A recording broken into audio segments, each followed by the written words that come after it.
Welcome and thank you for joining us. You're listening to the Beyond 50 radio program. I'm Daniel Davis.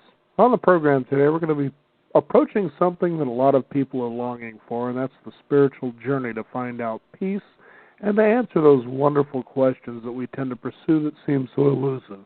And that is, why are we here and what is our purpose? On the program today, I'd like to welcome back to the Beyond 50 radio program a special guest we've had here before. One time we talked with him about the archetypes of love, and then the next time we were wondering about what was this wonderful trip known as serendipity.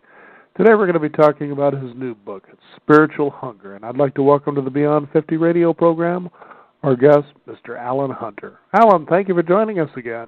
Oh, it's a real pleasure to be here again, Daniel. Now, you've been putting out some really wonderful books, so Spiritual Hunger is the next one here on the horizon. Tell us about how this came to light for you here.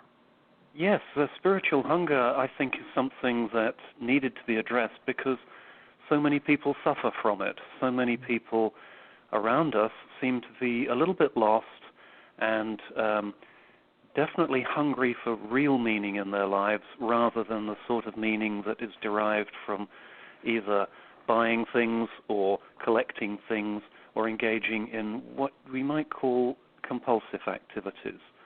And I think it's a very urgent topic because if we look at the numbers, apparently about 1 in 4 of us is going to be treated for some form of long-term depression, which in some cases is chemical and in some cases is linked to that same sense of hopelessness that comes from being hungry for meaning in our lives.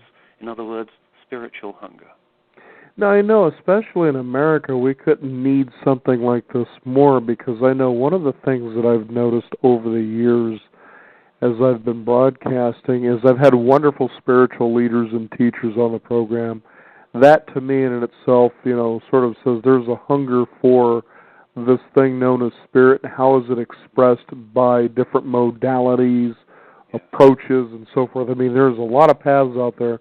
But one thing that I seen that to me was really fascinating and yet alarming at the same time is what indigenous cultures were bringing to the table here.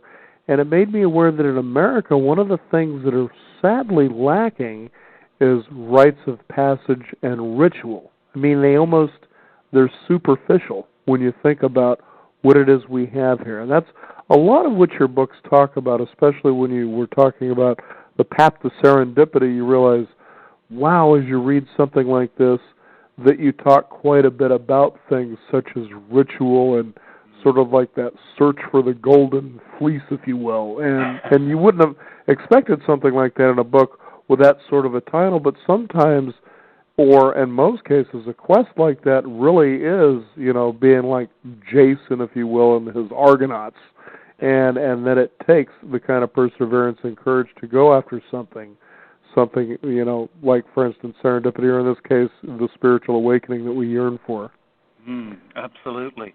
And, I'm glad you used Jason and his Argonauts because that's not just a story, just as the story of Odysseus is not just a story, but it's pretty clear that this was a teaching tool for the Greek civilization and later the Roman civilization as a way of thinking and talking and exploring what were the ways that a person grew up to be fully him, in this case, because they valued males above females, unfortunately.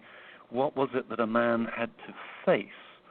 And I think you're absolutely right when you say the world is full of rituals that have somehow worn thin, that some indigenous cultures, and Lord knows there are many of those that are under threat at the moment, some indigenous cultures have a very centered sense of this.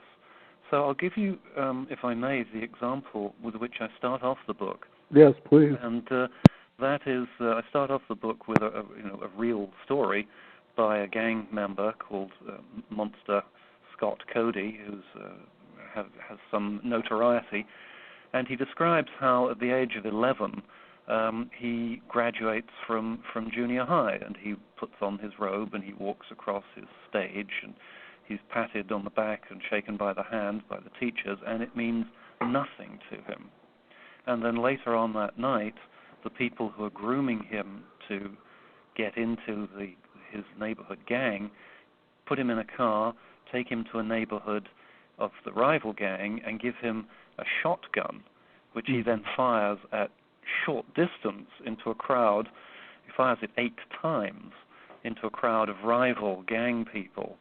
And he comes back from that, and it's clear which of these two events has meant the most to him at a personal level. First, the graduation from high school was something so tawdry as to be, junior high school I should say, was so tawdry to him that it had no meaning, but the violence and the excitement of shooting guns at people, that captured his imagination. And I give this as an example of what happens when we don't have any real rituals around growing up, which is what an 11-year-old boy is interested in. How do I grow up to be a big guy? If we don't have any culturally held sense of what it means to grow up, guess what we're going to get? We're going to get violent, stupid, destructive ritual behaviors. And, it's not just at the age of 11. Think of all the things we read in the newspapers about college freshmen being hazed. Right. And how destructive that would be. Another rite of passage. Oh, I'm going to college, I'm going to be away from home, I'm going to be my own person, is somehow perverted into something much more ugly. The hunger is there. The question is, what are we going to feed it with? With good, meaningful ritual that we can remember and return to and think, what was going on there?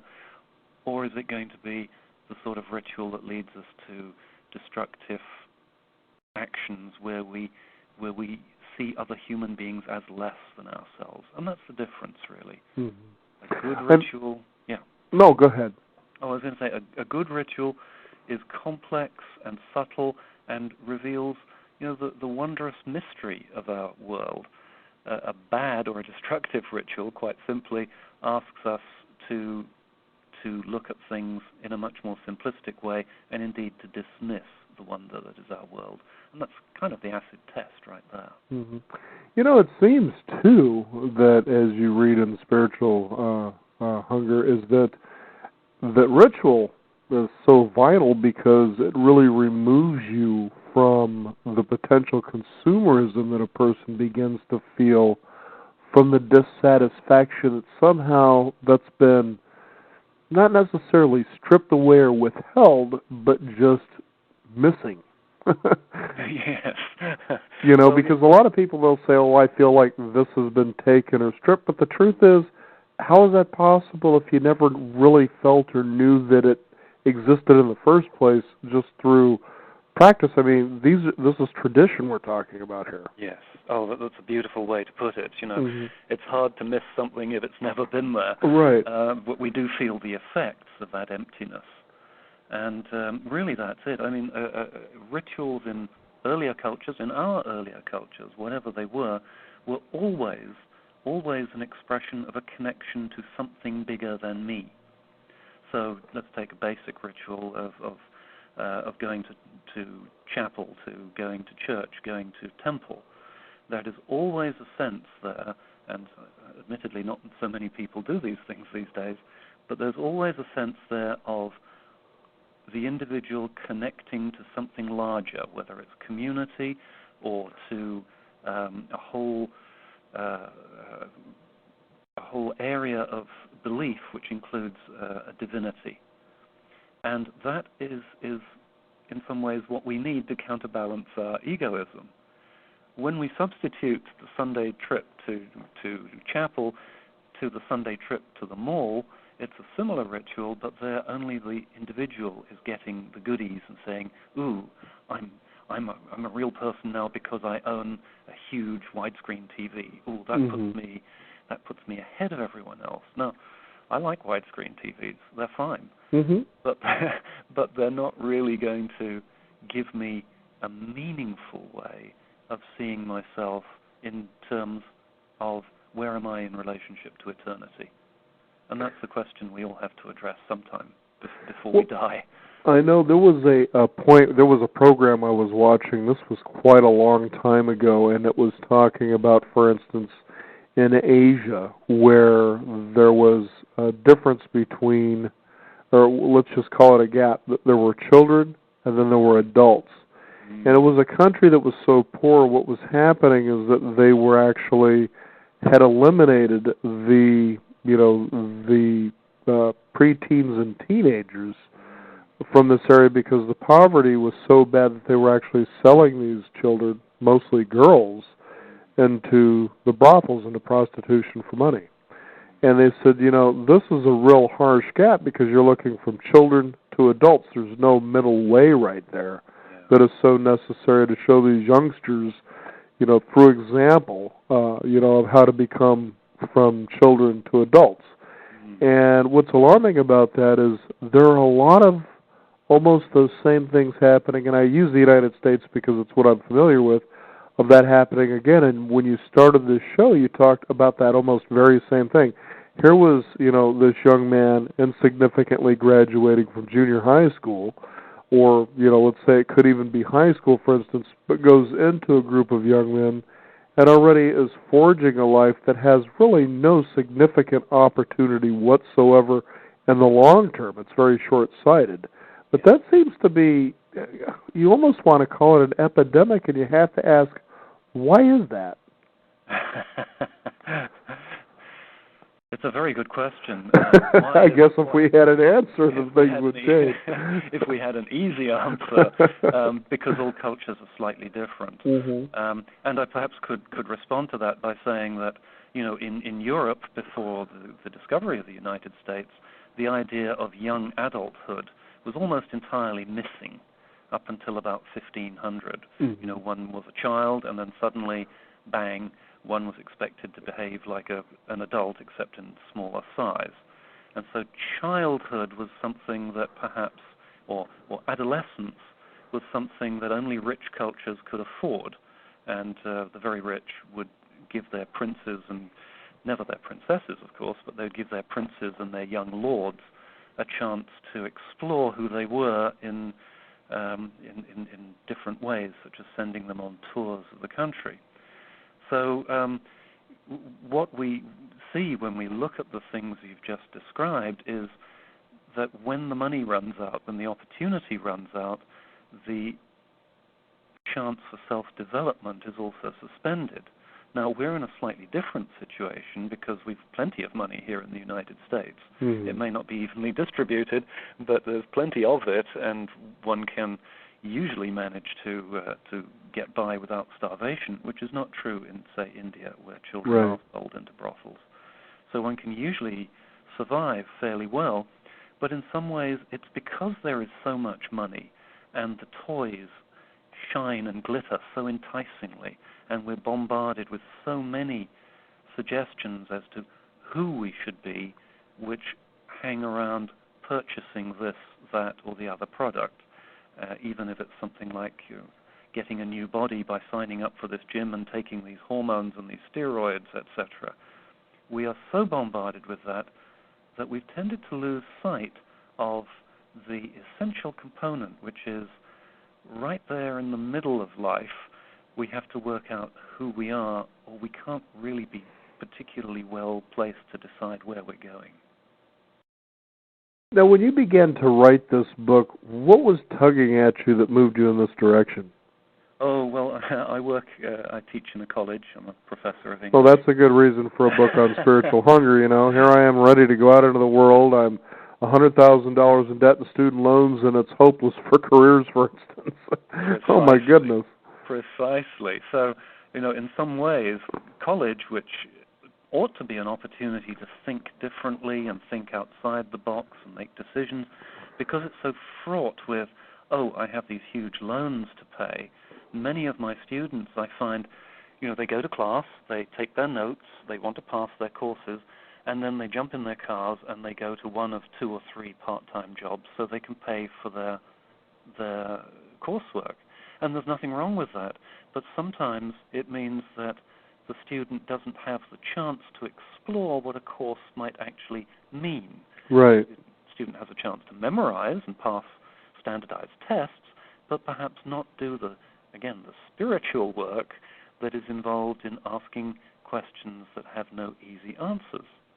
Then when they graduate, of course, they still have $100,000 or $70,000 or some enormous debt hanging around their necks, and you'd think, oh, in an ideal world, they'd be graduated, they'd be free, and they'd say, let's look to see how I can contribute, instead of which many of them are forced to say, I've got to pay back these loans. I better get a good-paying job as fast as I possibly can, no matter how repugnant that job might be to my human values.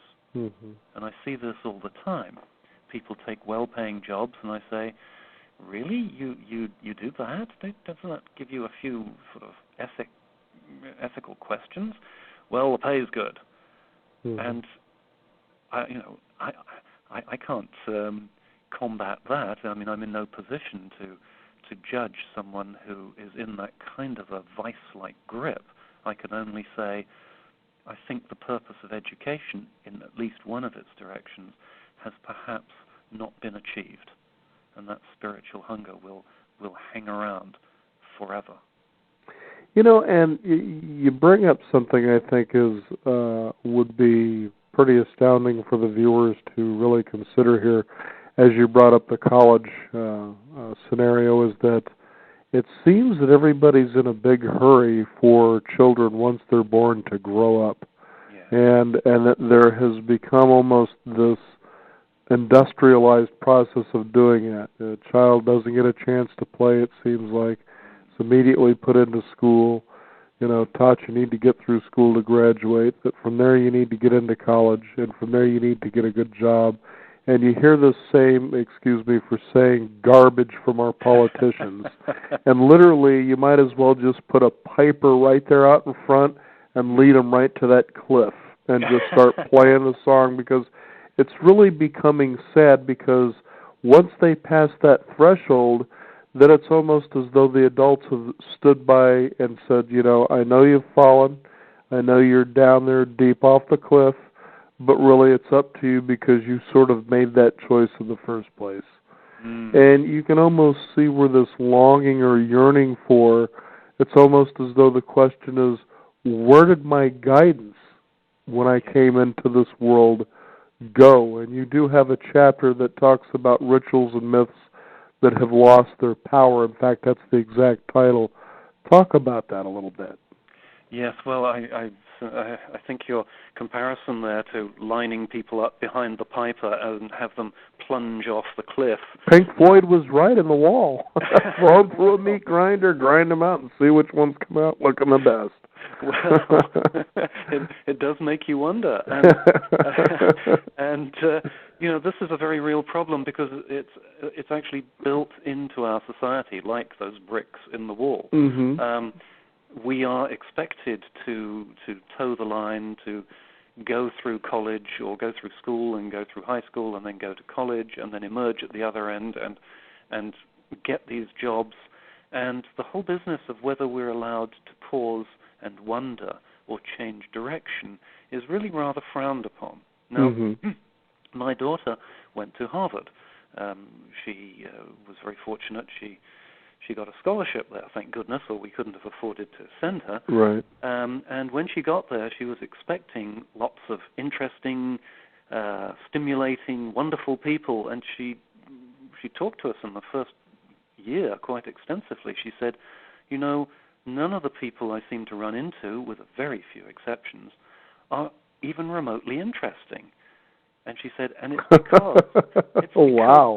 they've been trained from birth, to have the extra lessons in this, the extra ballet classes, to conform, so they can get into Harvard, so they can emerge with a Harvard degree, so they can get the good job.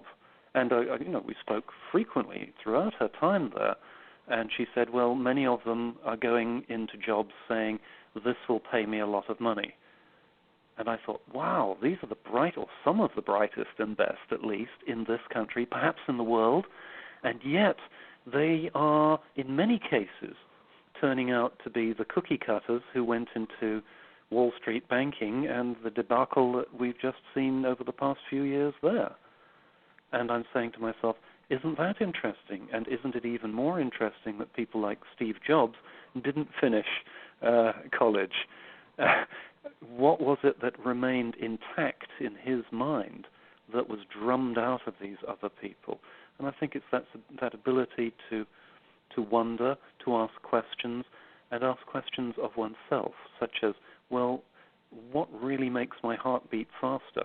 Mm-hmm. And that's what spiritual hunger is about. What's going to make my life alive, rather than how big a pay packet do I need in order to dull the pain of not being fully alive. And to be fair, in Steve Jobs' case, it was the 1970s, and it was Reed College and not Harvard that he went to, which still expresses the same kind of education that it always has. And it's known for liberal arts, where you take the time of reflection and self-expression, and has spit out such alumni for those listeners out there who may be familiar with people such as Dr. Demento. Fascinating stuff. Now let's talk about what we have that is available for us as people listen to this program, because when people, of course, hear the name spirit or the word spirit, they think automatically of religion. So there really is a contrasting difference. My understanding is religion is a practice that leads you, or a ritual, if you will, that leads you towards spiritual development, whatever that may be. I think that's as individual as there are people on the planet. But let's talk about what we have available. Let's say in the United States that people can listen to this program and go, well, I can see picking up a book like this would be necessary as a great starting point, but what is around me that just doesn't hold water for what I need? Well, there are many, many examples I can give you, Daniel, but I'll just give you one because it's one that I refer to in the book, and that is one of the leading causes of death amongst the 16 to 25-year-olds age group. In fact, the leading cause of death in the United States is automobile accidents. And you say to yourself, wow, that's a lot of people getting killed out there. If that's the leading cause, wow, that's really dangerous. But how can this be? Because we have driving instruction schools and driver's ed, and we give them more courses, and different states have different laws and all the rest of it. And yet, what we've done is we've ignored an essential part of this whole process, because our students, whether they're in school or college or going to driver's ed, realize they are being trained to pass a test rather than to understand the full implications of what it means to be in a very large automobile that can travel at tremendous speeds and is quite capable of killing them and others. That discussion hasn't taken place. Neither has the discussion around personal responsibility. What we've done is we've put in a standardized test instead of have the discussion about what it means to be in charge, literally, of your own life. Now, our students go and take their tests, get their licenses, and then 10 minutes later they are going down the road texting or talking on cell phones or whatever it is and crashing into each other and killing themselves. And they're doing the same thing with alcohol. And yet we keep raising the drinking age. It doesn't matter what age the drinking age is if we haven't had the discussion, the practical discussion about, what is this stuff, alcohol? What does it do? Let's explore it in a reasonable way so we'll know that this stuff, alcohol, is pretty darn powerful, even though you can buy it at every corner store. We haven't had that discussion. Now, previous civilizations, again, I use the Greeks, they had the legend, of course, of Icarus and Daedalus, and of Helios and Phaeton, which may sound like they're very remote to us, but each of these, for instance, the legend of Icarus, Daedalus creates these wings of wax to help both of them, father and son, escape from prison. And he says to his son, don't go too near the sun or your wings will melt. Don't go too low or your wings will get wet and you will sink in the sea.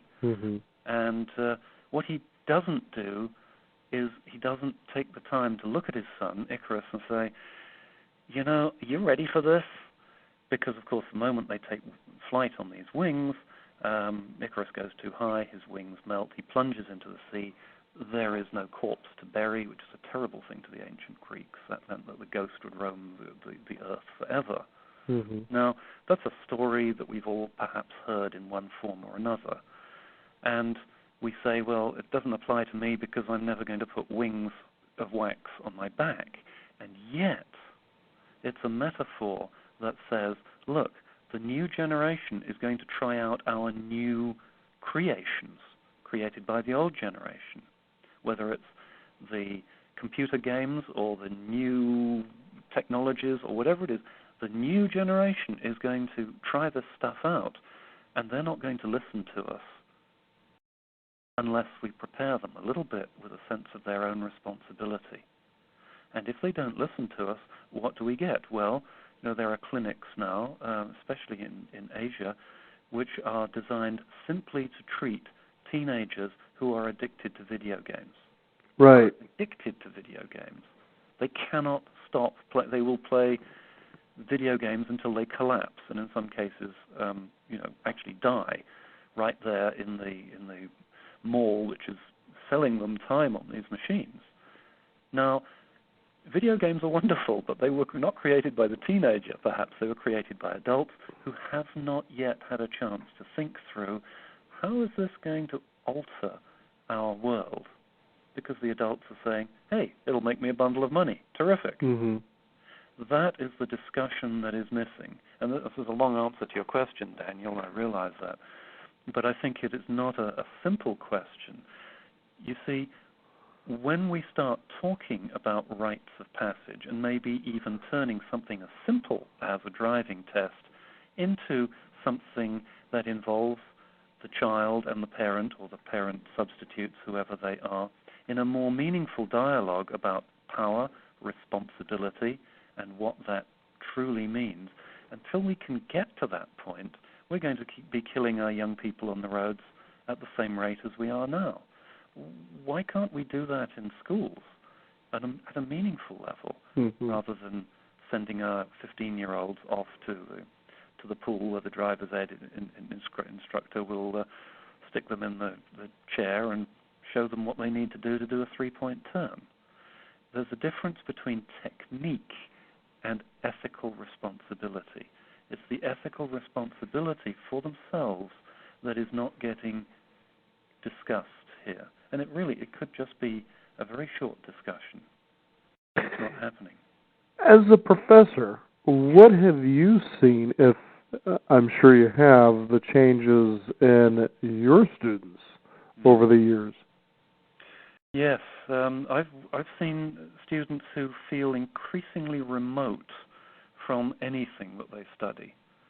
There are a few marked exceptions, but there is a tremendous sense that here is the stuff that we have to sit and memorize and spit back for a number of exams, and then we get the little stamp on our transcript, and when we get enough stamps on our transcript, we'll emerge at the other end, and we will be competent.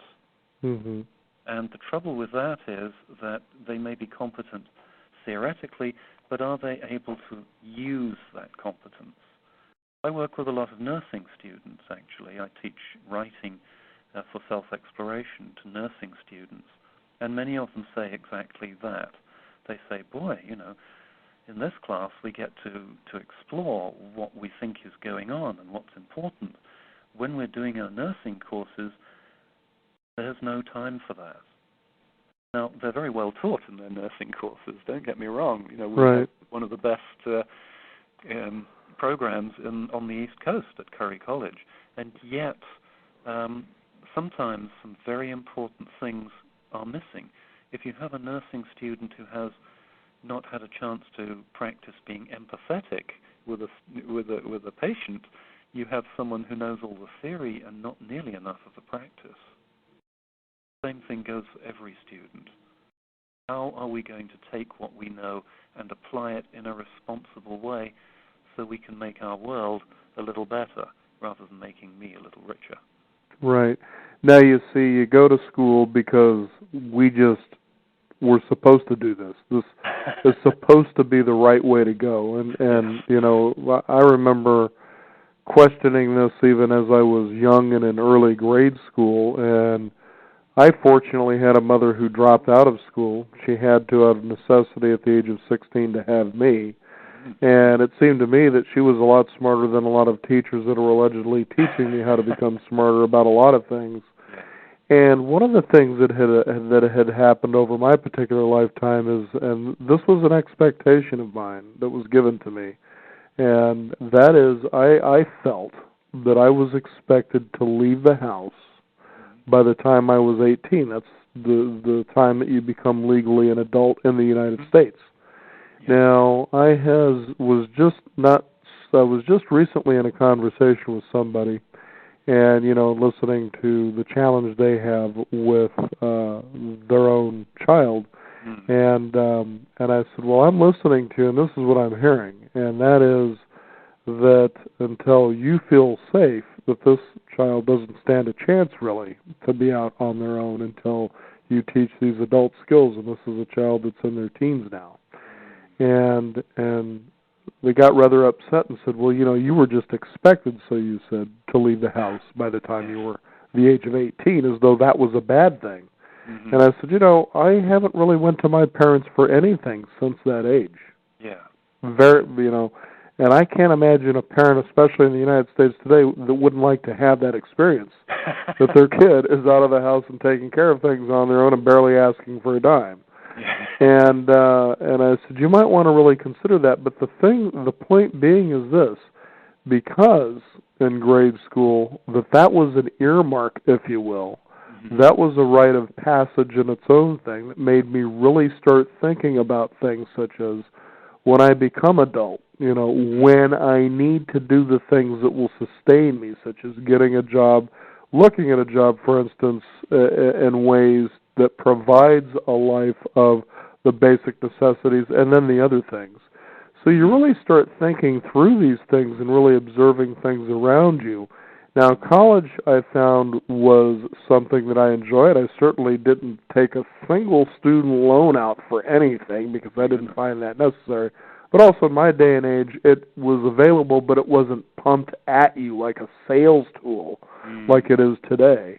And so, you know, and I kind of look at what's happening, and it's very alarming to me in so many ways that we've created a culture of almost hopelessness and helplessness, and yet this is supposed to be our horizon of growth.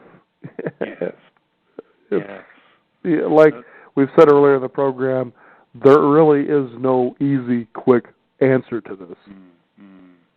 Yes, that's exactly it. And I think, again, you know, you've put your finger on something very important, and that is you were expected. At 18, you were going to be on your own. You were expected.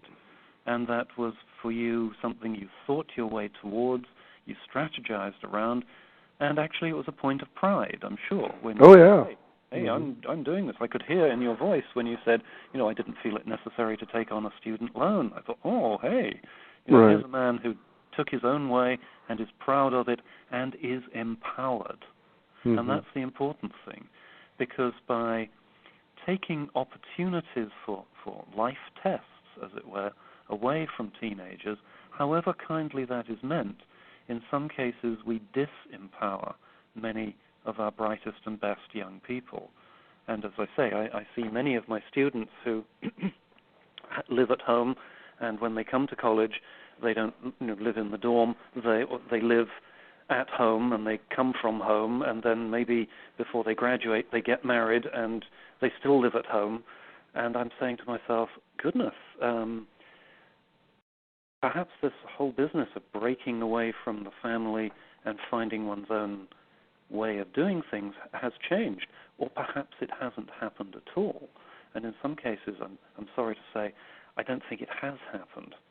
So what we're in danger of doing with our kindness to the young generation is we're in danger of making them as horribly dependent as any third world nation is that we find we give vast amounts of aid to, and nothing improves because they just live off the aid, which, by the way, is exactly what the World Health Organization concluded a couple of years ago. There were many such countries. We're doing the same sort of things to our young people. Sometimes one has to be a little bit brutal in order to be kind in the long run, and sometimes pushing people out of the door and saying, you're on your own now, is a tremendous wake-up call. Mm-hmm. Now, there's a chapter in your book that you have a particular little quote, and it's not a quote that's attributed to somebody, but it was one that I found necessary, especially as what we're talking about is so, pertinent here. But it and it brings up an alarming thing that I'm seeing in a trend, especially in the last 10 years. But first we'll go with the quote here, and then the alarming thing that I've been seeing, and that is, the quote is, "Don't be satisfied with stories, how things have gone with others. Unfold your own myth without complicated explanation." Okay? Now that's pretty powerful, because one of the biggest searches on YouTube, which a lot of people seem to really love searching for things on YouTube, a lot of great stuff, and then there's a lot of crazy stuff too, which is great, because there are people out there that are still exercising creativity and taking a shot, which to me is always encouraging. Yeah. But one of the biggest searches people are looking for on YouTube, and a huge industry that's out there, are people who are looking for how to do something. And some of the things they're looking to do, to learn how to do, are some of the simplest things that it leaves you scratching your head. Where were your parents when you were growing up? And when have we lost our way of trusting in our own innate ability to try something?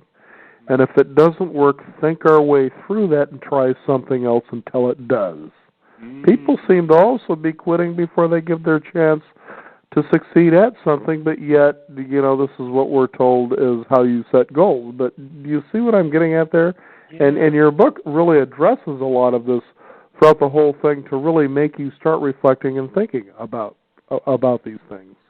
Yes, indeed. To take your point about YouTube, there are just about a video for everything, from the most idiotically silly to the very complicated.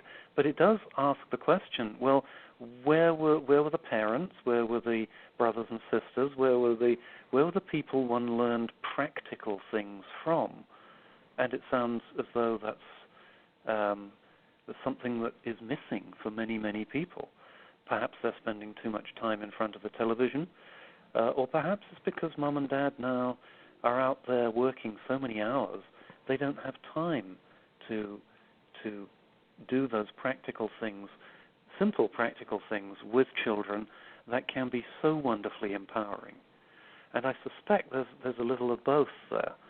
And in that we lose a vital connection between adults and the next generation, but as you say, we disempower them from making their own experiments and saying, I think I can do this. Instead of which we have a culture now where we call in the experts at a moment's notice, and that includes for child rearing. I've seen, obviously, as we all have, a huge growth in the number of adults who are so nervous that they immediately call in the experts when little Tanya or little Freddie isn't doing exactly as he or she is expected to do. And the huge growth in the number of my students, for instance, who become nannies because the parents actually either don't want to cope with their children or can't cope with their children. So they try to hire somebody who has that practical ability just to relate to small children. And I think, so now we hire everything out to the experts, to the hired hands, rather than trying to work through it ourselves. It's convenient, but it reduces family to money, and it does, in the end, leave us feeling estranged from people. So what then, as people read your book, do people now do that can move them into this direction where they begin to start satiating, for lack of a better word, their spiritual hunger. Yes, well, I try to give some directions without being prescriptive. Right. And I Because do people that. want exactness, and then once they try that, so they say, Yeah. then they fall short and go, well, I don't understand. It didn't work for me. What's going on here? Yeah, and sometimes that happens, and sometimes... Then you're in a lawsuit. Then you're in a lawsuit, yes. You said that you would make my life meaningful. You know? And, I'm even more depressed now than I was before. Yeah. Well, your therapist isn't, but you are, you know. Your therapist is getting wealthy, but exactly. The patient is getting more and more depressed. Well, you know, in fact, I step back and I say, well, let's look at this, because the answer is going to be slightly different for each person, because all people are slightly different. And what we have to do first and foremost is find out what awakens our sense of joy and mystery, and that the world is richer in possibilities than we at first think it to be.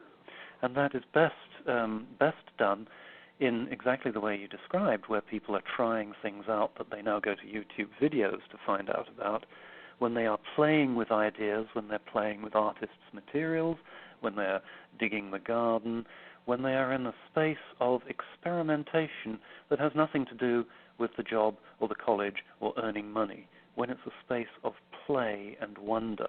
And this is going to be different for everybody. Some people get it from reading. Artists, I know, get it from painting or sculpting.